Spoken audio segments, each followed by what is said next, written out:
Hello, my name's Joanna Nadin, and I am the author of this new version of Jane Austen's Sense and Sensibility. The story follows the fortunes and misfortunes of the two teenage Dashwood sisters, Marianne and Eleanor, after their father dies and their beautiful house and their money all go to their older brother John and his horrible wife, because that's how the law worked in the Regency period. Luckily, though, while they're very different, these girls are no pushovers. They're feisty and very funny, and they fight to make a new life for themselves and find love as well. I'm going to read you a little bit now,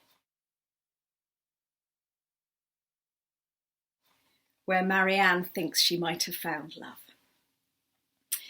The Dashwoods had been settled at Barton Cottage for more than a month when another gentleman, if he can be called that, and a rival to the Colonel, was introduced into their increasing circle. This time, however, the occasion was not a party, but something more perilous. With autumn upon them, the weather was on the turn, but this did not stop Marianne taking daily walks down to the estuary or up on the moor. It was there, she claimed, that her passions were at their highest, surrounded by powerful nature. Plus, she'd seen a rather fancy mansion at Allenham and had taken to spending swathes of time imagining who might live in it.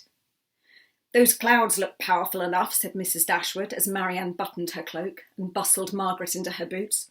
"Are you sure the two of you should be going out?" "I welcome the rain," replied Marianne, as Mrs. Dashwood had feared she might. "The tender drops of it, the wash of it all, it is most mesmerising." Neither Mrs. Dashwood nor Eleanor, who had tried warnings of her own, bothered to say anything further, for there was no telling Marianne what to do at the best of times. And so, with the clouds bunched blackly on the horizon and the tang of a storm on the sea air, the younger sisters set off for the hills. "What wonder!" called Marianne, as the wind whipped their faces. "There is nothing in the world better than this." "Are you sure this is sensible?" asked Margaret, who, despite her sense of adventure, was none too keen on the darkening sky. "I think it would be better to head back." "Nonsense," replied Marianne, who had no time for sense, only beauty. "We shall walk for at least 2 hours. I pity Eleanor for missing it."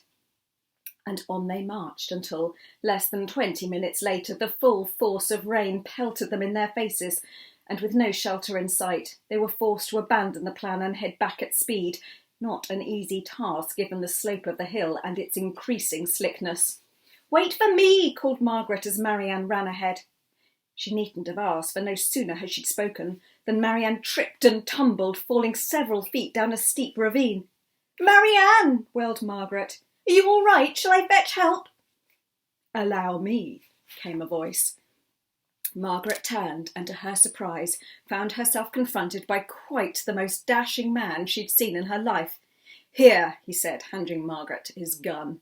A hunter then, so definitely dashing. And with that he descended the perilous slope with ease, picked up Marianne, who made not a murmur of protest, and carried her over his shoulder all the way back to Barton Cottage, the gobsmacked Margaret scampering in his wake. Mrs. Dashwood and Eleanor were no less entranced. As the group entered, they both stood, their mouths slightly agape. Of course, any act of kindness to Marianne would have been greeted with gratitude, but something about his handsome face, his impeccable manners, the cut of his cloak, made it seem all the more generous, no, gallant. "Oh, thank you," cried Mrs. Dashwood. "Please do sit down. You must be exhausted." "That's too kind," said the gentleman, "but I'm wet through and would hate to soak your chairs. Perhaps I may call tomorrow, though, to check on your daughter's health. Or is she your sister?" "Oh!" Mrs. Dashwood giggled. "My daughter, of course. And yes, please do, Mr. Willoughby," he finished for her. "Willoughby of Allenham." "Willoughby," repeated Marianne to herself as she settled into bed that evening. A fine name for a fine man. In fact, one might say he was equal to any hero in a storybook, to any leading man she'd ever conjured up for herself. He was dashing, handsome, and he was connected to the manor she'd admired, perhaps, she imagined, even its heir. Yes, Willoughby was the one for her. Not old Colonel Brandon with his rheumatism and flannel waistcoats, but young and thrusting Willoughby in his shooting coat, the uniform surely of the very best of men. I hope you enjoy the rest of the book.